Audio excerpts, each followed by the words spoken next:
নমস্কাৰ বন্ধু বান্ধৱীসকল, মই পৰিস্মিতাই আপোনালোক সকলোকে মোৰ উন্নতি ভিডিঅ'লৈ পুনৰবাৰ স্বাগতম জনাইছোঁ। মাঘ মাহৰ প্ৰথম দিনাই অৰ্থাৎ 1 তাৰিখে আমি গ'লো ডুবিৰ পৰিহৰেশ্বৰ দেৱালয়লৈ। আৰু এইখনে হৈছে ইয়াৰ মেইন গেটখন। বলক ভিতৰলৈ যাওঁ। ৰ'ব, ভিতৰলৈ যোৱাৰ আগতে বাহিৰতে চাকি ধূপ কিনি লওঁ।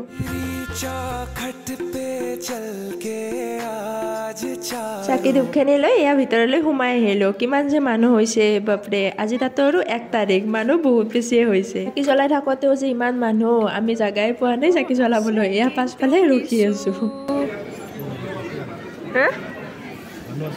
ভিতৰতো আছে। কিছু টাইম ৰখি কিবাকে ঠাইখিনি পালোঁ, আমিও চাকিখিনি জ্বলাই লওঁ।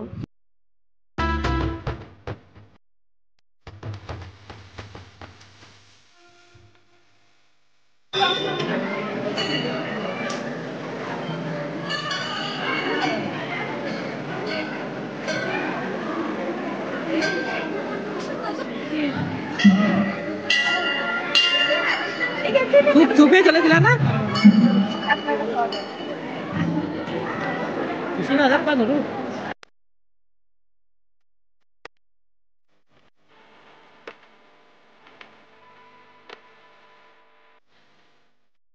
আমি ঘৰৰ পৰা ওলাই আহোঁতে একদমেই ঠাণ্ডা আছিলে, সেইবাবে ডাঙৰ ডাঙৰ জেকেটকেইটাই লৈ আহিলোঁ।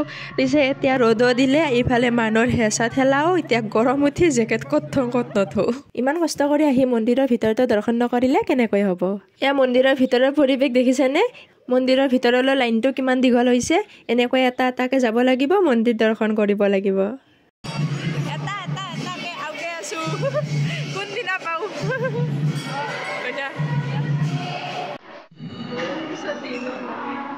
ডুবিত থকা এইটো মন্দিৰ অইন মন্দিৰবোৰতকৈ অলপমান বেলেগ। কাৰণ অইন মন্দিৰবোৰৰ মেইন মন্দিৰটো থাকে ওপৰত আৰু এইটো হৈছে মাটিৰ কিমান যে তলত। আপোনালোকে হয়তো ধৰিব পাৰিছে কিমান তলত আছে, ইমানটা চেৰিয়ে আছে।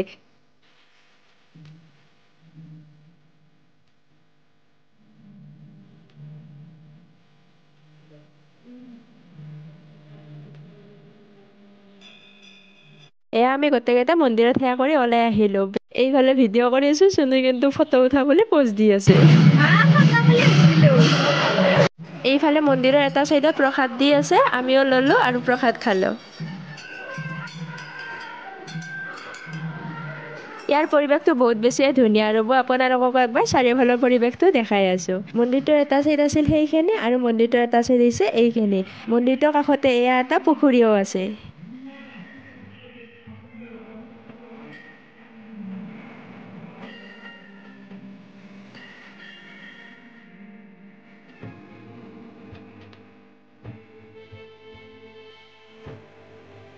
নীলা চাদৰ মেখেলা পিন্ধা ছোৱালীজনী হৈছে মোৰ হ'বলগীয়া ননন্দ। আপোনালোককো দেখাই দিলোঁ এবাৰ মোৰ হ'বলগীয়া এজনী ননন্দ। মানে সৰু সুৰা চিনাকি পৰিব আৰু।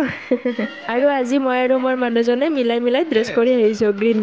গ্ৰীণটো অলপমান দৰে বেলেগ বেলেগ হয় বাৰু, হ'লেও আৰু পিন্ধি আহিছোঁ। দুয়োটাকে কেনেকুৱা লাগিছে বাৰু জনাবচোন।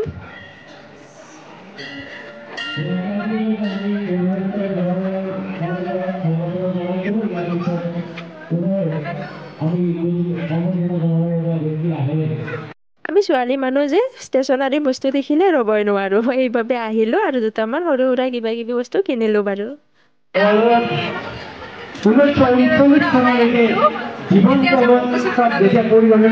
নেক্সট এয়া আমি আহিলোঁ ঔকুচি থানলৈ। ঔকুচি থান বুলি কিন্তু চাৰ্চ কৰিলে ক'তো নাপায়, কলিবাৰীত থানে এইখন।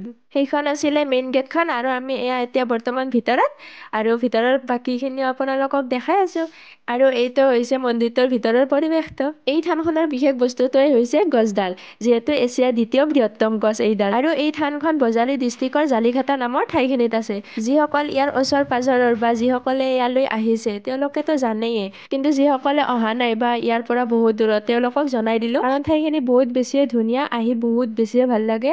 বিশেষকৈ গছডাল আৰু চাব লগা। গছডালৰ বিষয়ে ভালদৰে জানিলে বহুত বেছিয়ে ভাল লাগে। মই এইবাৰ বাৰু পাৰা নাই, কিন্তু মই আগতে এবাৰ আহোঁতে আমি পুৰোহিতৰ লগত লগ হৈ গছডালৰ গোটেই ডিটেইলছ জানিছিলোঁ।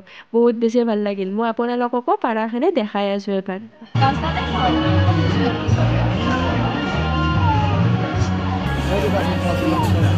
জংঘল কিবাকে জংঘল আছে আৰু কিনো দেখাম জংঘল চাৰিওফালে থাকে নাকি। গতিকে ডাঙৰ ডাঙৰ গাছডালে দেখি আছোঁ। মেইন এই ডাঙৰ গছডালৰ কাষৰ শিপাখিনিয়ে নামি আহি এডাল হাতীৰ শুৰৰ দৰে ভাজ লৈছে, য'ত ওচৰৰ পৰা চালে একদম হাতীৰ শুৰ যেনে লাগে। আগতে আমি আহোঁতে গছডালৰ চাৰিওকাষে বেৰ নাছিল, সেইবাবে ওচৰলৈ গৈ ভালদৰে চাব পৰা আছিল, কিন্তু এতিয়া আৰু যাব নোৱাৰি কাৰণ চাৰিওকাষে বেৰ দি দিছে। একদম এইটো মূৰৰ পৰা এই ইনকে আহি সেই এক পাকটো কেনেকৈ ঘূৰে দেখাওঁ। এইটো হাতী এডাল মেইন গাছডাল ইয়াৰ পৰা ইমান ইয়াৰলৈ গাছ।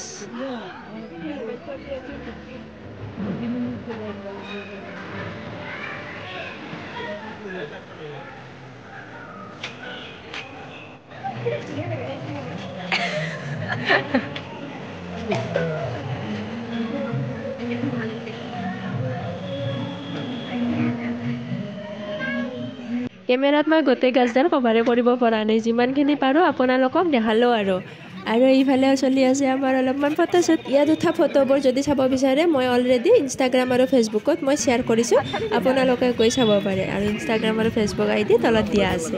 এনেকৈ ফটোজ ভিডিঅ'বোৰ কৰা হোৱাৰ পিছত আমি ওলাই আহিলোঁ আৰু গছডাল দূৰৰ পৰা দেখি কিবা এটা ভাল লাগিল, সেইখিনিও মই কেমেৰাত ধৰি ৰাখিলোঁ। অকল ধৰি ৰখাই নহয়, আপোনালোকৰ লগত শ্বেয়াৰ কৰিও দিলোঁ। আজিৰ এই ভিডিঅ'টো চাই কেনেকুৱা পালে জনাব, লগতে ভিডিঅ'টো যদি চাই ভাল পালে লাইক কমেণ্ট আৰু চেনেলটোক ছাবস্ক্ৰাইব কৰি দিব। আজিৰ ভিডিঅ'টো আছিল ইমানে, আৰু নেক্সট ভিডিঅ'ত লগ পাম আপোনালোক সকলোকে। Bye bye.